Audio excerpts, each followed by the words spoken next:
to Isaiah chapter 9. You'll recall, Sinagligad.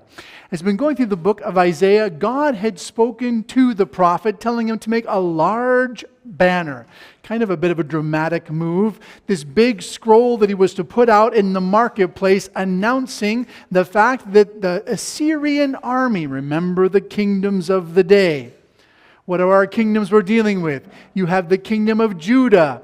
They don't have a good king at this point. King Ahaz is not a godly man, but yet King Ahaz would survive because Judah would be protected by the Lord. In the north, you had the northern kingdom under King Pekah. That wasn't going to survive. More about that in a minute. And you also had the kingdom of Syria out of Damascus. They also weren't going to make it because the major world power of the day was Assyria. I know it gets confusing, my apologies.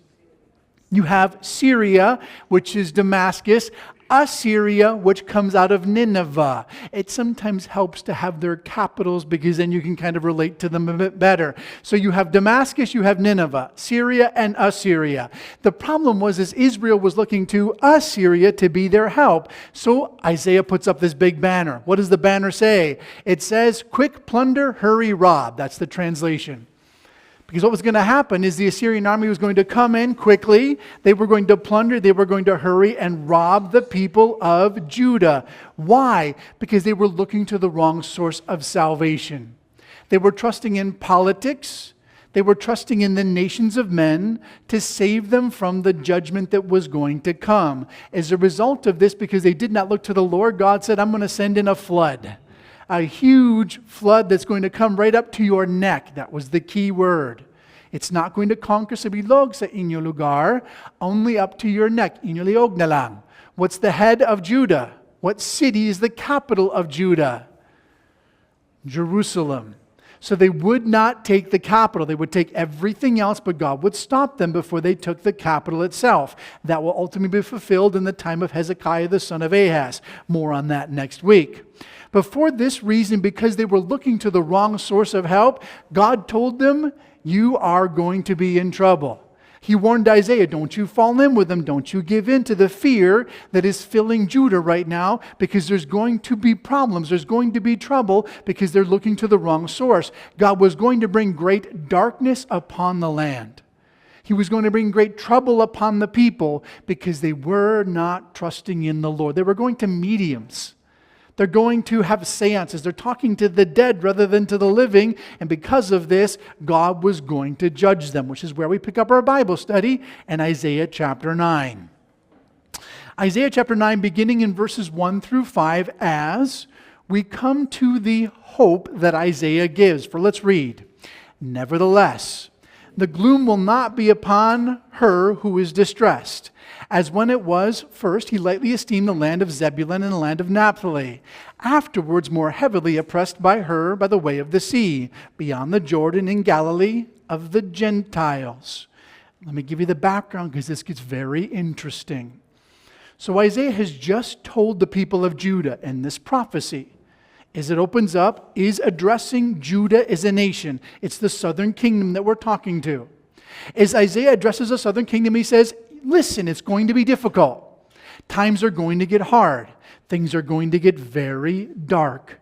But in the midst of that darkness, there's going to be a great light." Where?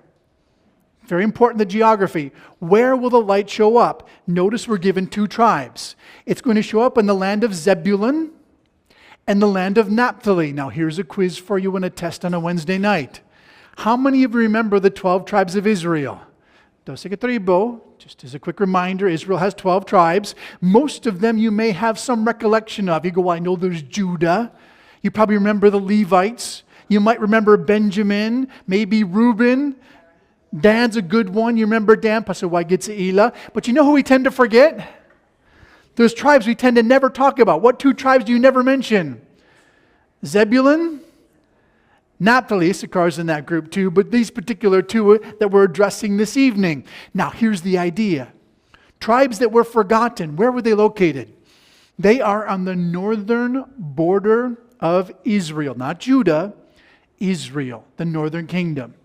So when Assyria moved in, when Assyria attacked the northern kingdom, guess who was conquered first? Zebulun and Naphtali. As Assyria moved in, came down what's known as the Via del Mar, the way of the sea, they came and conquered down the Jordan River Valley, crossed over that Megiddo Valley, and moved towards Jerusalem. The first place conquered would be up in the north with Zebulun and Naphtali. Because they were the first conquered, they became very pagan. There was very few Jews, at least Bible-fearing, God-fearing Jews left. So it became a particularly dark place spiritually. Yet in this place that was the first conquered, this place that is often forgotten in the tribe of Zebulun and Naphtali, in that place a great light would show. What's the light?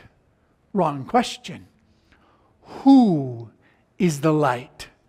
Well, the answer quite obviously comes from Matthew chapter 4, because we're given the resolution of this. Matthew chapter 4, verse 13. This very prophecy from Isaiah is mentioned as Jesus began his ministry in Capernaum. Where's Capernaum? The Galilee. Where's the Galilee? The tribes of Naphtali and Zebulun. This is where Jesus began his ministry. This is the region of Capernaum. Did you ever scratch your head and wonder, maybe this was a curiosity to you, why, if Jesus is going to start doing ministry, would he start there? Why would he begin in such a place like the Galilee? It wasn't a political stronghold. There wasn't a lot of wealth or power. So why would you begin there as per se maybe in Jerusalem? Jerusalem may make more sense. If you're going to start a major revival, if you're going to bring the gospel to the nations, you would start at least in Jerusalem. Maybe Rome would be even better yet, but at least take the capital of Israel, Jerusalem. Why the Galilee? Because God shines brightest where it is darkest. Please don't miss this. God allowed things to become very dark. In a place where the gospel had completely gone out, the word of God was no longer mentioned. The people of God were no longer following Jesus Christ. They were completely desolate. That is the place where Jesus chooses to shine forth, because in the darkness, that's where he shines the brightest. And we need to remember that for our own lives, because listen to this. Things might be hard. I don't know what you're going through. Well, some of you I do, but others not so sure. Regardless of where you are right now, I'm here to tell you, don't worry, it'll get worse. No matter how bad it is today, tomorrow will be much more severe. It's going to get a whole lot more difficult. Don't worry about it. And you're going, thank you very much. That's a great encouragement. I think I'll leave now. Why is that good news? And it is good news.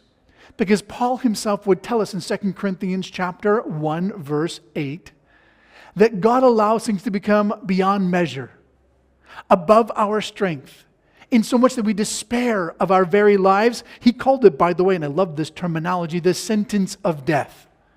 God allows us to let life get so powerful. It's easier just to die.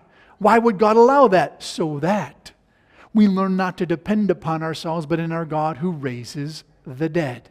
This is the idea. In the place where it's the darkest, Jesus shines the brightest. This is exactly the promise that Isaiah gives to the people of Judah and Israel.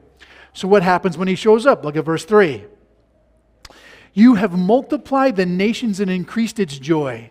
They rejoice before you according to the joy of a harvest, as men rejoice when they divide the spoil. Here's the thought. How happy is Israel going to be when the light shows up? Really happy. So happy, it's kind of like when you win a major battle.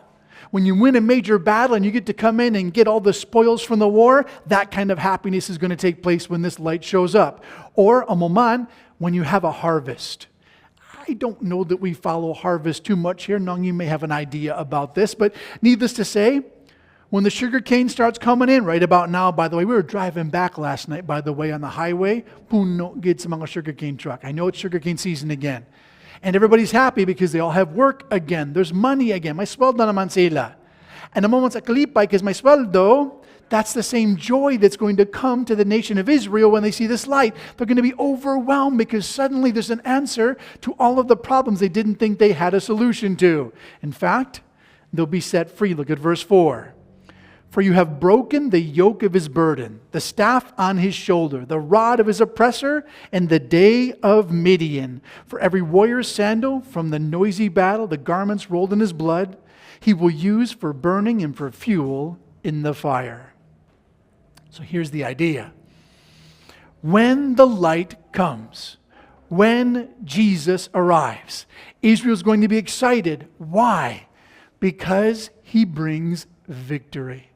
Now, there's a key terminology here we need to follow because you might have glanced over it. Notice the kind of victory that Jesus brings. There's a likening here. There's a reference that's given by Isaiah. Amuman sa adlaw ni Midian, as in the days of Midian. Well, what is that talking about? What were the days of Midian? You have to go back, again, know your history, to the book of Judges, chapter 6 and chapter 7. When there was 135,000 Midianites who were marching into Israel. Kulbaan gid sa mga tao. Sigara maperde sila. One man was chosen by God. You remember his name? Who was chosen to face the Midianites?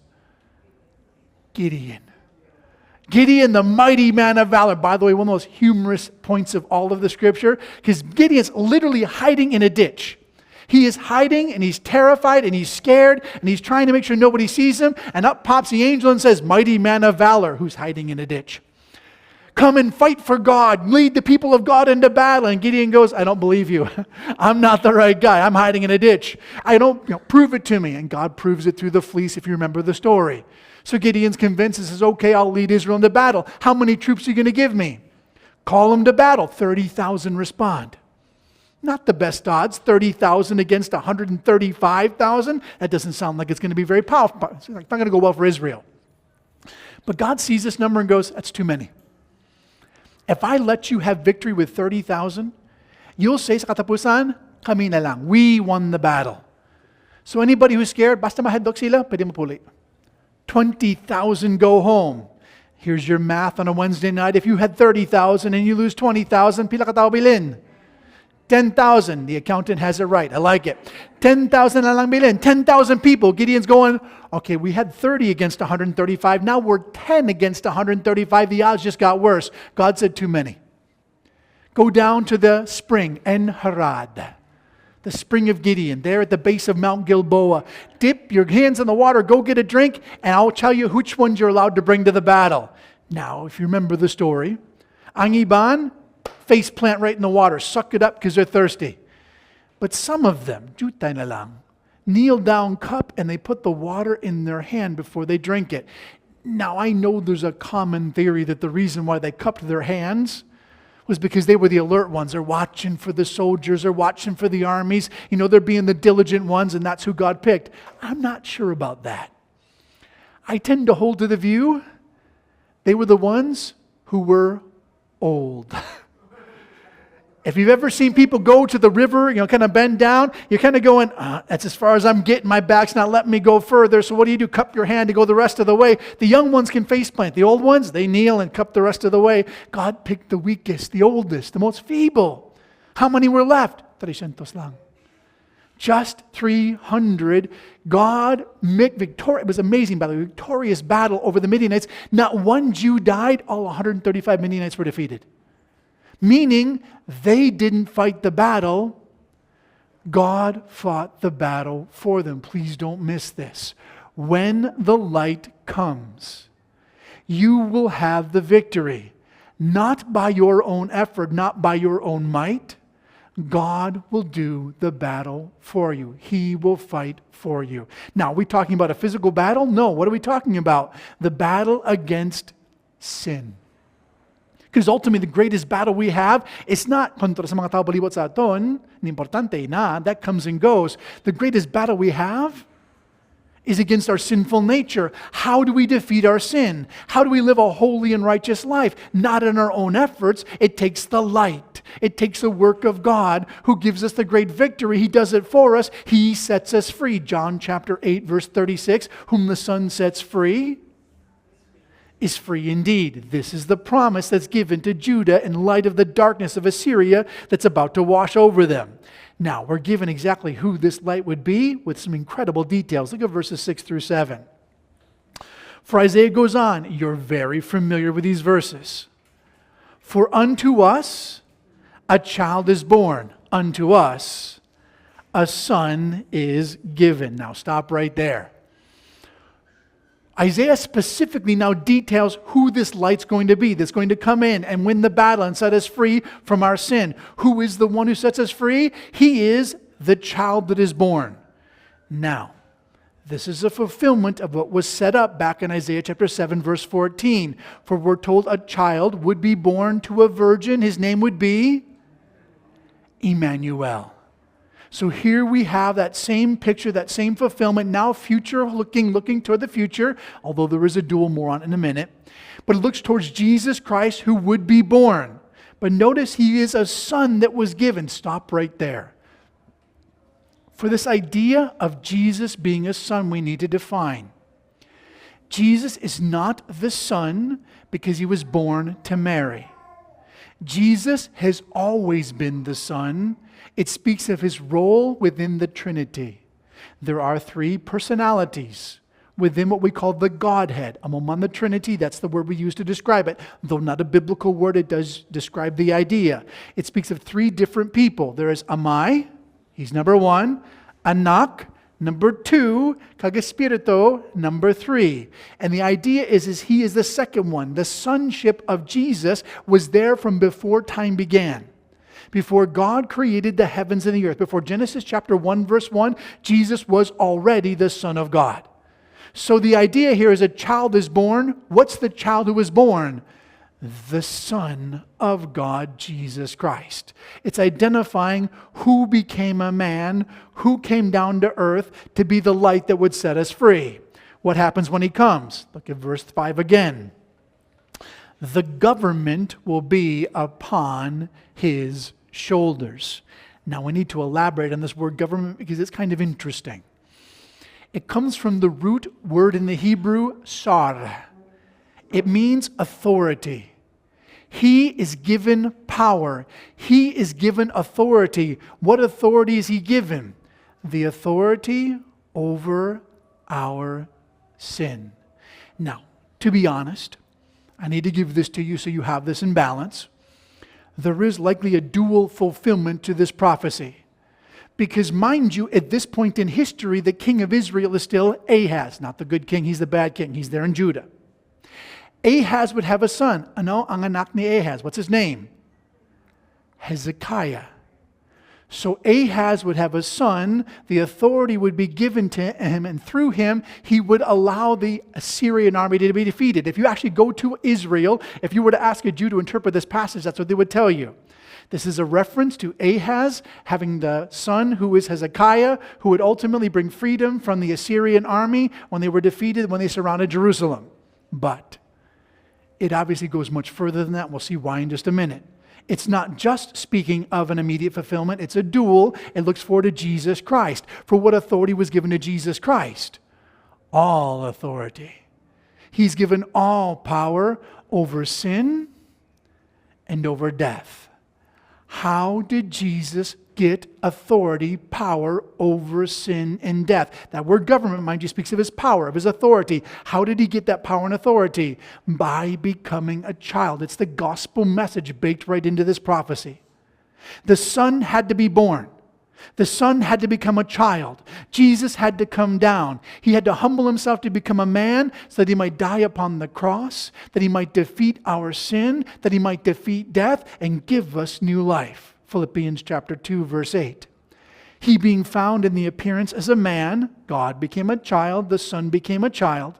He humbled himself and became obedient to the point of death, even the death of the cross. Therefore, what Isaiah is talking about, and it is a dual fulfillment, yes, there's a reference here to the victory that would come through Hezekiah, but it looked more specifically to the victory that would come through Jesus Christ, the Son of God, who became a man to give us victory, the light that would come into the world and set us free from our sin. How do we know that it's dual? Look at verse 6. We're given his name, not just who he is, but what his name is. His name will be called, and we are given 5 different descriptions, 5 different titles for this light, for this Son. Number 1, wonderful. His name is wonderful. Now, here's what's cool about this word. The first time it ever appears, the word wonderful in the Hebrew, is all the way back in Exodus chapter 15, verse 11, when God parted an ocean. We have a God who does wonders, a God who does miracles, a God to whom nothing is impossible, and we need to always remember that, because the second time the word wonderful is used is in Psalm chapter 77, when the Jews were told to remember how God parted the ocean. Don't miss this. We have a God who does wonders. We need to remember the fact He is wonderful. This is who Jesus is. This is not Hezekiah. This is not a man. Men don't do miracles. This is pointing to our God in heaven, who's the God of wonders. Ikadua. He is counselor. He's wonderful. He is counselor. The word means the one with the plan. I like this. God is the one who has the plan. Not a plan, the plan. Meaning, if we want to know what to do in life, what do I go? What do I do in this situation? How do I move forward? Hey, the answer is simple. Go to the counselor, the one who has the answers, the one who always has the right plan. He can do anything. He's wonderful, and He knows what to do because He's the counselor. You get that, Lo? He's the mighty God. Now that's important, because remember who's threatening Israel right now, who's threatening Judah. There is this massive, unstoppable army. We're going to get into this over the next couple of weeks, by the way. Assyria is like an unstoppable freight train. I mean, it's just a power that no one can stand up against. They are the world power of the day. Kulbaan gitananta ng mga tao sa Israel kag sa Judah. Sigurado maperde sila. They're not going to win. And to this unstoppable power that's rolling into their land, what does God say? I am the mighty one. Mighty God. Meaning, I am greater than anything that could ever come against you. I'm more powerful than anyone who would ever threaten you. In fact, I like this title given to Jesus Christ in Revelation chapter 1, verse 8. He is the Almighty. Awesome word, by the way. The word Almighty means all powerful. In the Greek, it's paskratas. All power. He doesn't have some power. He's not stronger than some people. He's not mightier than most. No, He has all power, meaning that no one can stand up to Him. So if you're trusting in the God who does wonders, who has the plan, and who has the power to be able to do it, you're in a good place. But we're not done, because not only is He mighty God, notice, ikapat. He is the everlasting Father. Now, I got to be honest. Couple of possibilities as to what this could be a reference to. The idea of everlasting Father could mean the Father who has always been there. Halin sa una, asa sa katapusan. He is the Father who's always around. The Father who will never leave you, never abandon you, who's always there, always will be. That's possible. O kung pwede, also, it could also mean He is the one who is always fathering us. He's always protecting us. He's always watching over us. I like both interpretations. Either is fine. It could mean He's always there, or He's just always watching. Either definition is great. What's important for us is, did you catch it? Did you see the problem? There's a problem. Who's being called the Father? The Son. In our context, unto us a child is born, unto us a son is given. What's the name of the Son? Everlasting Father. Wait a minute, that's a problem. You can't be both the Son and the Father at the same time. By the way, that doesn't work. If you're wondering about that, that's not possible. You can either be the Son or the Father. You cannot be both. Yet this appears to be a statement very clearly laid out that the Son and the Father are one. If you ever wondered, maybe you were curious, does the Old Testament ever mention the Trinity? Do you have any evidence in the Old Testament for this multiple personalities within the Godhead of God? Because there's only one God, that's very clear. There's not more than one, there's just one God. But in this three personalities we see in the New Testament, do you find it in the Old? Yes.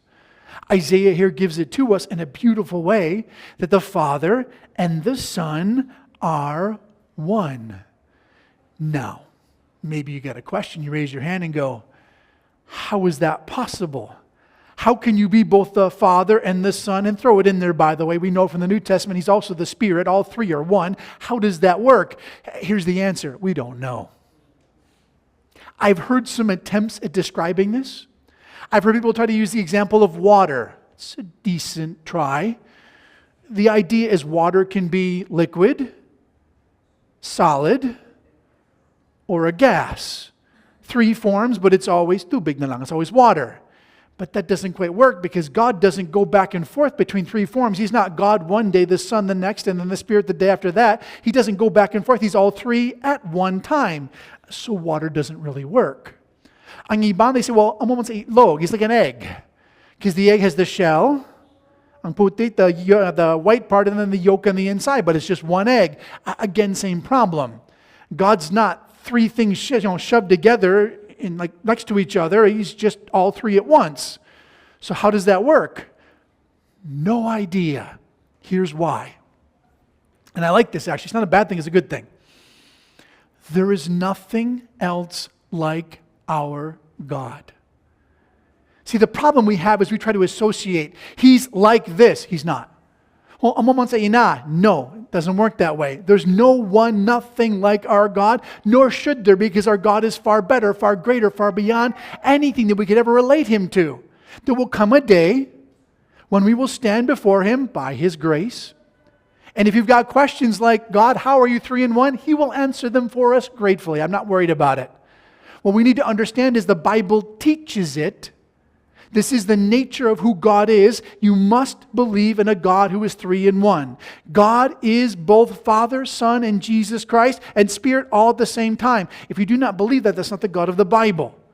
But how that works, save that one for heaven. We're not sure. We just know that's what the Bible teaches.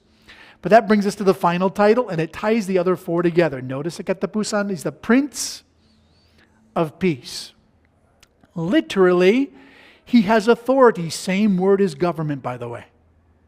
It's that same word back from in verse 5. He is the one who has authority over peace. So, if you want peace, go to the one who can give it. That's the idea. And now put these all together. How do you get peace? Well, you go to the one who is wonderful and can do miracles. You go to the one who's the counselor and has the plan. You go to the one who's the mighty God and has the power. You go to the everlasting Father who wants to protect and watch over us, and you'll find you have peace from Jesus. That's how it all wraps up. This is the picture.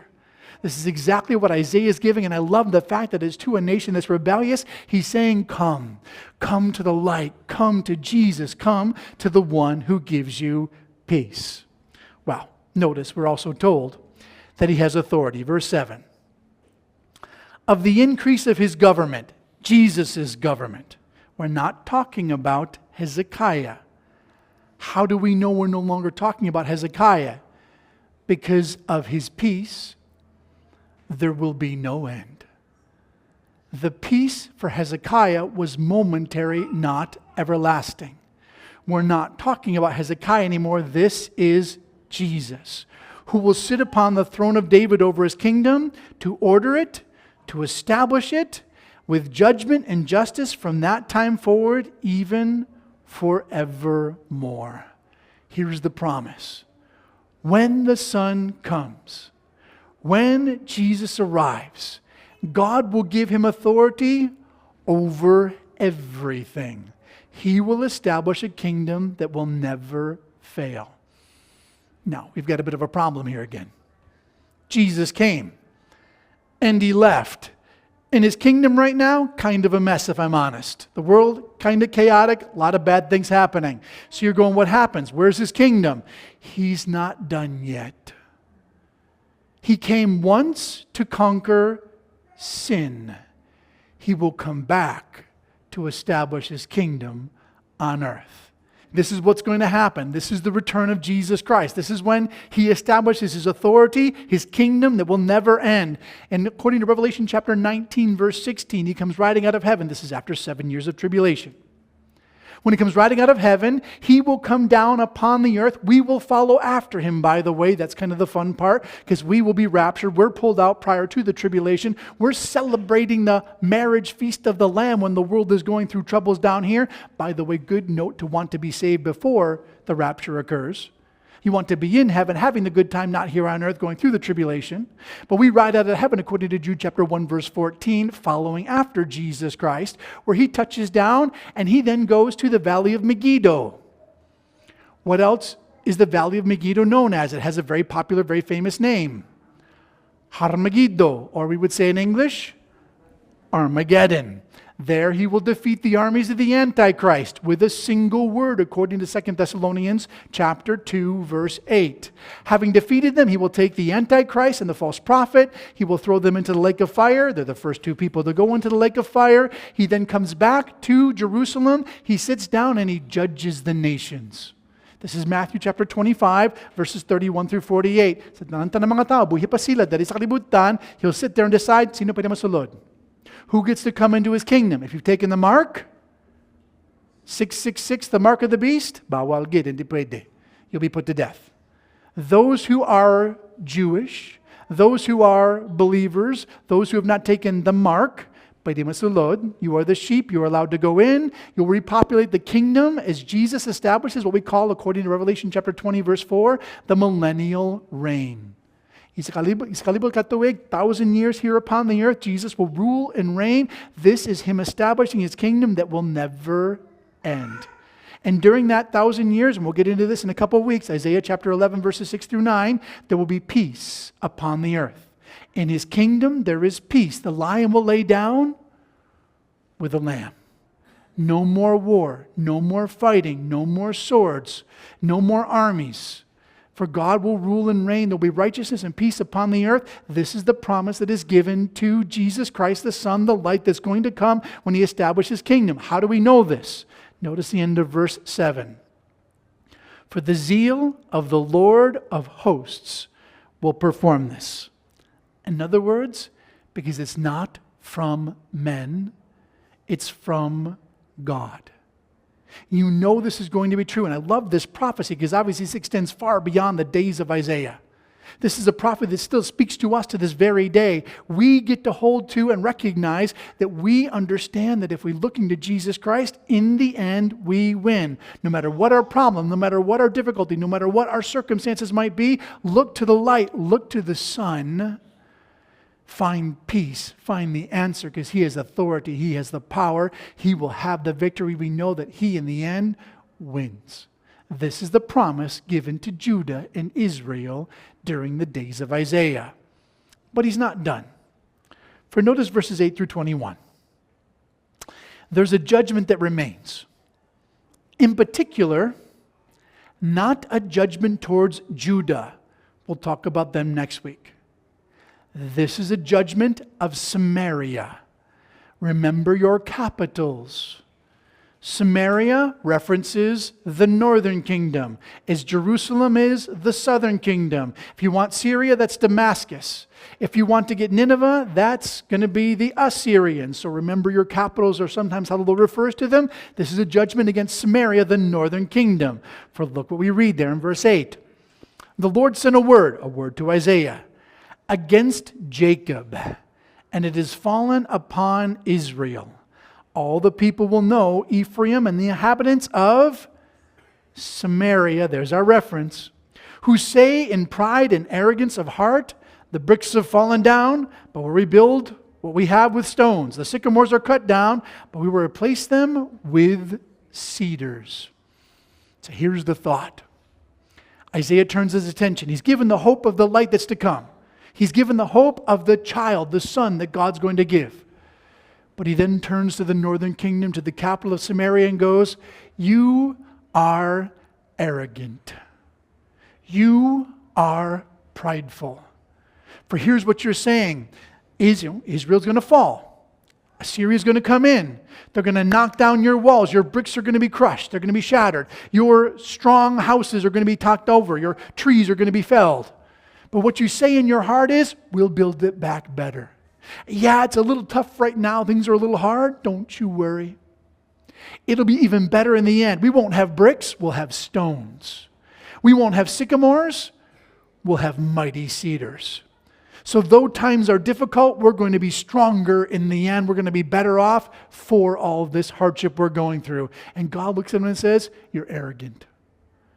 Because you're not turning, you're not recognizing what the Lord's trying to do. You're not seeing the fact that God is trying to get your attention. You're still depending upon yourself. You're still looking to your own abilities.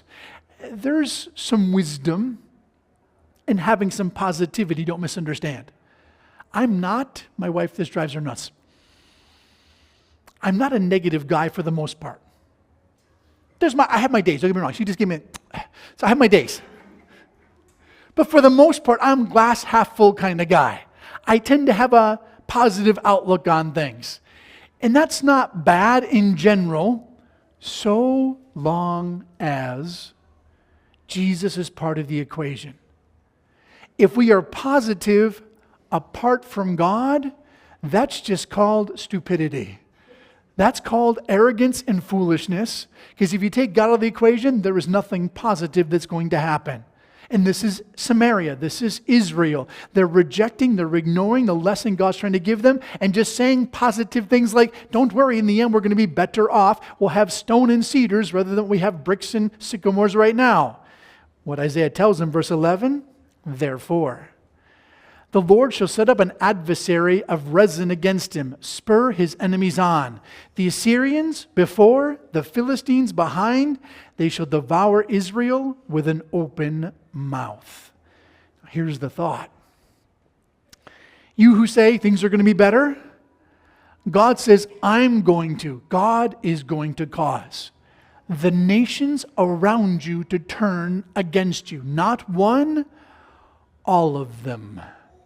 I'm going to make you the enemy of everybody around you. You're going to have on one side Assyria and Syria coming in. They're going to come in through Syria. Assyria's going to come in through Damascus. They're going to come in from the east. I'm going to have the Philistines who aren't even connected. They're suddenly going to get all upset with you and stirred up, and they're going to come in from the west. It's like a mouth that's going to shut and just close you in. They're going to consume you from both sides. He goes on. Verse 12, for all of this, the anger of the Lord will not be turned away, but his hand is still stretched out, for the people do not turn to the one who strikes them, nor do they seek the Lord of hosts. Now listen to this phrase. For all of this, the anger of the Lord is not satisfied. His hand is still outstretched. Here's the picture. God is saying, I'm going to hit you. I'm going to hit you hard. I'm going to try to get your attention. But as hard as I hit you, it's not hard enough. My hand is still coming back, and I'm going to smack you even harder. This is the picture. I have hit you hard. I'm going to hit you harder yet. Hopefully this is not something that you've experienced, but if you have memories of being a child and you know that you did something wrong and Papa says, time for the balbal subuli, and leans you over and the spanking comes on your bottom and you see the paddle go back again, you know that wasn't just one balbal, there's two coming. Hits you again, it comes back again. Oh no, there's three. This is the idea. It's coming back, more spankings, more punishments heading your way. This is what God is saying to the northern kingdom, to Samaria. Why? Why is he hitting them over and over? We're going to see it 4 times in the conclusion of our passage tonight. This is the first of 4. Why is God hitting them so hard? He tells us in verse 13, because you're not turning. You're not learning. I'm trying to get your attention. I'm trying to give you consequences for your actions, but you are ignoring them. And if you ignore them, I will hit you harder. If you ignore that, I'll hit you harder again. I think so often we have this misconstrued, convoluted idea of who God is if God's mean. God, why are you allowing these bad things to happen? Wrong question. Why aren't we listening to the God who's trying to get our attention? Right question. It's not that God is doing bad things, it's we're doing bad things and he's trying to stop us. He's trying to keep us from making bad choices. Hebrews chapter 12, verse 6, you have forgotten the exhortation that's given unto sons that the Lord scourges. That word, by the way, is the same word used of Jesus Christ upon the cross. Scourges every son whom he receives. God is trying to wake us up. He's trying to get our attention. He's trying to get us to live a godly life. And if we do not listen, he can make it a whole lot worse. For notice it goes on in verse 14. Therefore, because you would not repent, therefore, because you would not listen, the Lord will cut off the head and the tail from Israel, the palm branch and the bulrush in one day. The elder and the honorable, he's the head. The prophet and the teacher who teaches lies, he's the tail. For the leaders of this people cause them to err. They who are led by them are destroyed. So here's the thought. When God judges Israel, notice, by the way, he does it in a day. When he comes and judges Israel, when he comes to give them the wrath, to try to get their attention, he will judge from the palm branch to the bulrush. What does that mean? The idea is the palm branch is a very tall tree, very honorable. Those who are elite, those who are high, those who are mighty. The bulrush is very low. It's just a common weed that grows on the ground. So from the highest to the lowest, the mightiest to the most meek, everyone is going to be judged. Why is he judging everybody? Because of their leaders. Don't miss this. He gives two different categories. He gives a head and a tail. Who's the head? Your government, your kings. Pekah ang iban, these men who are godless, these bad rulers who are not giving you proper instructions. You have bad leadership. But also he's going to cut off the tail. Who's the tail? The prophets who are lying to you. The ones who are telling you, oh, God's okay with you, God's happy with you, you don't need to worry about it. Because listen, there's two places people look to for answers. Really just two. If you are in trouble, where are you going to go? Either to the government or to the church. One of those two places you are going to run to. They are going to be your answer. You're either going to run and say, what program does the government have? What opportunities are they giving me? How might they help me out? And if the government can't help you, run to the church and say, well, how can the church help me? What can God do for me? Funny, the government usually comes first. That's probably backwards, but needless to say, often the way that it is. But if both of them are godless, if both the government and the church are not pointing you back to God, Galilee gets a nation. That's a desperate situation right there. There's no one then who's going to point you right. And this is the point that Isaiah is giving. You have no one who's leading you right. Everybody's leading you the wrong way. Therefore, notice, goes on to say, the Lord will have no joy in their young men, nor will he have mercy upon their fatherless and the widows. For everyone is a hypocrite and an evildoer. Everyone's mouth speaks folly. Meaning, because you have a bad government and a bad church, the entire nation has become wicked, including, and here's your list, the orphans, the widows, and even goes on to say, the children.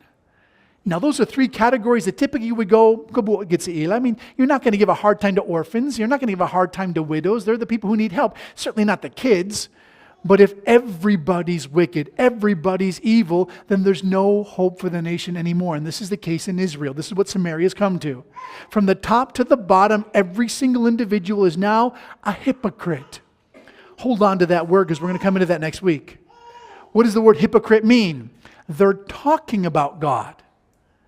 They talk about living for the Lord. They talk about being righteous, but they're always doing evil. That's hypocrisy. Saying the right things, doing the wrong things. This is the nation of Samaria. But notice, for all of this, there in verse 17, for the second time his anger is not turned away, but his hand is stretched out still. Meaning, even though God is judging everyone, God's wrath is poured out upon every level of society, it's not enough. His hand is still outstretched. He's still going to hit them even harder because they're still not listening. Which is where they have a social breakdown. Look at verses 18 through 21. For wickedness, Isaiah goes on, burns as a fire. It shall devour the briars and the thorns and kindle the thickets of the forest. They shall mount up like rising smoke. This is an analogy. It's a very picturesque kind of a view.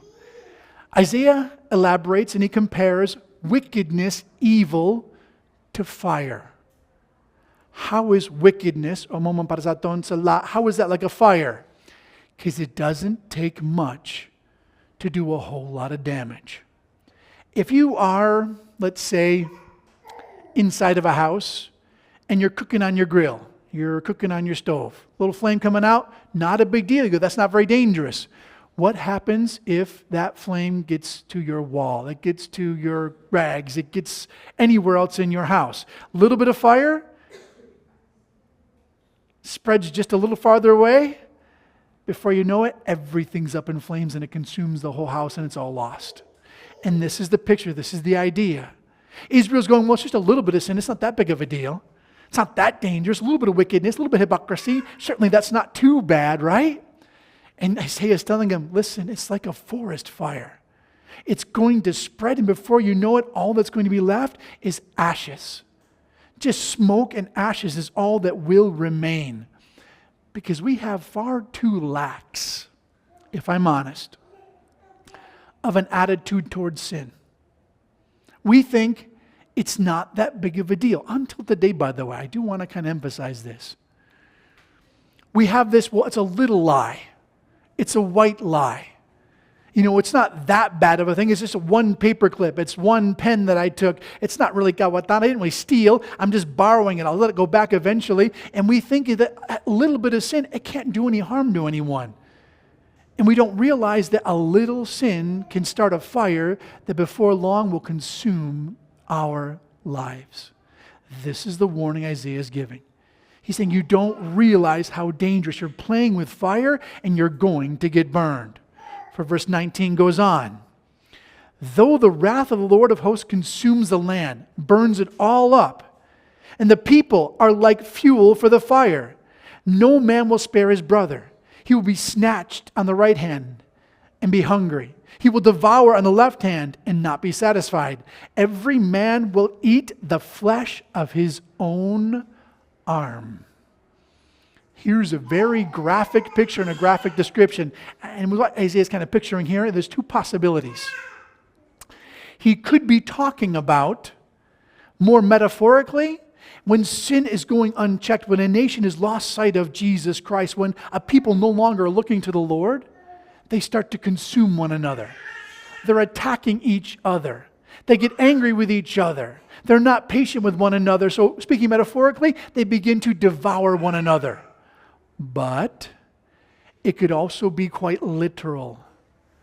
Meaning because of the sieges, because of Assyria coming into the land, because of what God is going to allow to take place, they literally begin to eat one another physically. This is not without precedent, by the way. Back in the book of 2 Kings chapter 6, it wasn't this particular siege, it was a previous one. But in one of the sieges of the city of Samaria, the famine became so severe that the mothers took lots to whose child they would eat first. Today I'm going to eat my child. Tomorrow we will eat your child. They were literally consuming their own children because of the famine in the land. And this was a warning that God had given them. Go back to Deuteronomy chapter 28, verse 53.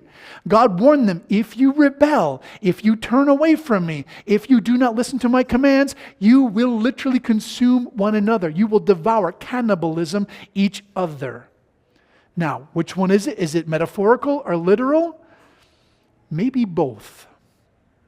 Because when a people forsake the Lord, there is no bottom. Let me repeat that. There is no, they've gone as low as they can get. There is no as low as they can get. There's always you can go lower. God will literally take the ground out from underneath you and let your life absolutely collapse to try to get your attention. And this is the thought. As wicked, as terrible, as horrific as it might be, it is all with a single purpose of trying to wake up a nation. But notice verse 21. Manasseh shall devour Ephraim. Ephraim shall devour Manasseh. Together they will go against Judah, but for all this, his anger is not turned away. His hand is stretched out still for the third time. Literally with them going to civil war, and that's the picture. Manasseh and Ephraim are brothers, literally brothers. If you recall your tribes of Israel, there are 14, not 12. There are 12 sons of Jacob. But then Jacob adopted the two sons of Joseph, Manasseh and Ephraim, to be counted amongst his 12 sons. There's actually 14 tribes in all. But what he's saying is those who are literally brothers, Manasseh and Ephraim, they will go to war with one another, and then they will join up and go to war against Judah, who is their uncle. Civil war will take place, yet God's wrath is still not satisfied. His hand is still stretched out. Why? Because they're still not listening. With all of this, Israel is still not paying attention to God. This brings us to chapter 10. Just the first 4 verses, which we need to explain. Chapter breaks in the Bible are helpful, but they are not inspired. Just because a chapter ends doesn't mean that is the end of the thought. There are times, this is one of them, when these chapter breaks were inserted in not a good place. It is almost universally held that these first 4 verses belong back in chapter 9 because it continues the exact same thought. I'll show you why in a minute. But needless to say, this is the conclusion of the wrath of God poured out on Samaria. For take a look at what he gives. Verse 1, woe to those who decree unrighteous decrees, who write misfortune which they have prescribed, to rob the needy of justice, to take away the right from the people of my poor. The widows, that they may be their prey, and they may rob the fatherless. Who's he talking to? Leaders. He says, when a nation gets so far gone, so wicked, so deprived of any morality, that the leaders start to write laws for the specific intent to benefit themselves at the expense of others. Does this sound familiar? Side note, let me just rant for a moment. Graciously, but I'll rant for a moment.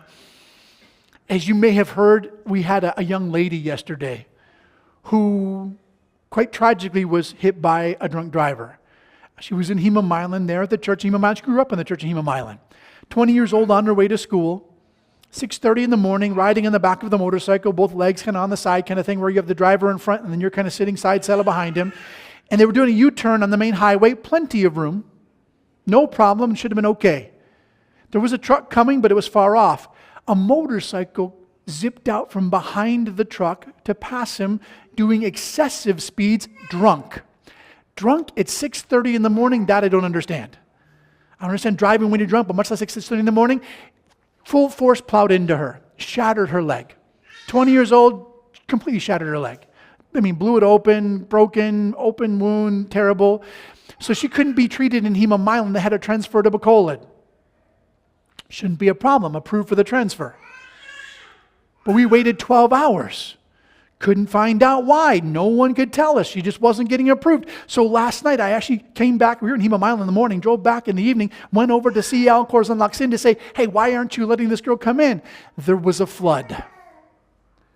The emergency room of Bacolod Hospital, the major public hospital for the entire island of Negros, flooded. And you're going, why would that be allowed to happen? What rules, what laws are being written where you have people who are prospering, being blessed, yet those in the greatest need cannot even go to the hospital because it's flooded? When a nation writes laws that take advantage of the widows and the orphans for their own benefit, woe unto those people. This is what the Lord is saying. For he goes on to say in verse 3, to these leaders who are writing these laws, what will you do in the day of punishment? And in the desolation which is going to come from afar, to whom will you flee for help? And to where will you leave your glory? In other words, you who take advantage of others, what are you going to do when it comes back upon you? For you are going to be conquered yourself. He's talking and speaking of Assyria, the nation that's going to come from afar. When Assyria marches into Samaria, when a more powerful nation comes and starts to pick on you, who were picking on others, you who took advantage of the widow and the orphan, who's going to help you when Assyria comes and takes advantage of you? Meaning, and it's a biblical principle, a New Testament principle, Matthew chapter 7, with the judgment with which you judge others, you will also be judged. Here's the turnaround. Here's the truth, which, by the way, answers a very good question, because this has been asked many times. How about those wicked leaders? What happens to them? They might get away with it for now. Do not look to, please hear this, do not look for justice in this world. Do not look to a government. Do not look to a leader. Do not look to people to somehow bring what's right and the correct answers. You're not going to. They're fallen. They're always going to be. But know that there will come judgment for those who do these things, and you do not want to be them. I would not want to be that person on that day, standing before the white throne of God, answering for why I took advantage of the poor, the widows, and the orphans for my own personal benefit. Know that there will be justice, there will be judgment. It just may not come here and now. But for Israel, they would be conquered. Right? Notice I got the pusan in verse 4. For without me, they shall bow down among the prisoners. They will fall among the slain. For this all the anger of the Lord is not turned away, and his hand is stretched out still. There for the fourth and final time. Why we know this belongs with the previous chapter, because it connects it right to it. But here's the thought. Samaria, and this is who we're talking about, the northern kingdom. You are going to fall. Your leaders are going to be judged. Why? Because you don't have God. Without me, you will be taken captive. Without me, you will lie amongst the dead.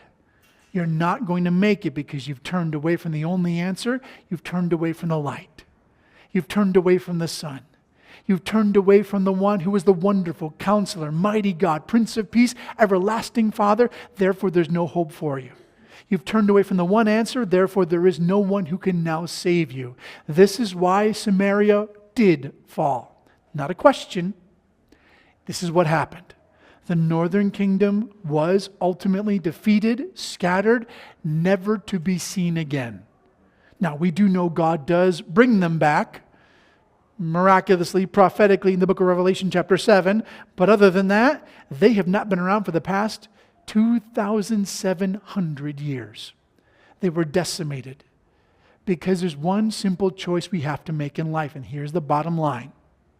Two paths. Follow God or be destroyed. There is no other. It's you come to the sun, you come to the light, or you face the wrath and the judgment for those who do not. This is Isaiah chapter 9, a little bit into Isaiah chapter 10. Let's pray. Salam alaikum para sa gabi. Father, we thank you for the opportunity to get into your word this evening. Lord, what a beautiful passage you put before us. Powerful to see, Lord, the simple choice that's given. Lord, in the darkest of nights, in the most difficult of times, Lord, you still offer that light. And the light is your Son, Jesus Christ. Lord, the one who comes in and he is the solution to every problem. Nothing is too hard. He is wonderful. He has the plan. He has the power. He gives us peace. But therein comes the choice. The choice is, do we choose to come to the Lord? Are we willing to listen? Or do we run back to our own understanding? We run back to the world and look for answers. Because if we do, your hand is stretched out. Not because you are angry, but to try to get our attention. And heavy to consider that there's really no limit to what you're willing to do to try to accomplish that. Because it's about eternity, not this life. And so Lord, let us hold fast to remember that Jesus, you were the answer that we desperately need. So we thank you, we praise you. In Jesus' name we pray. Amen. Amen, Gabi.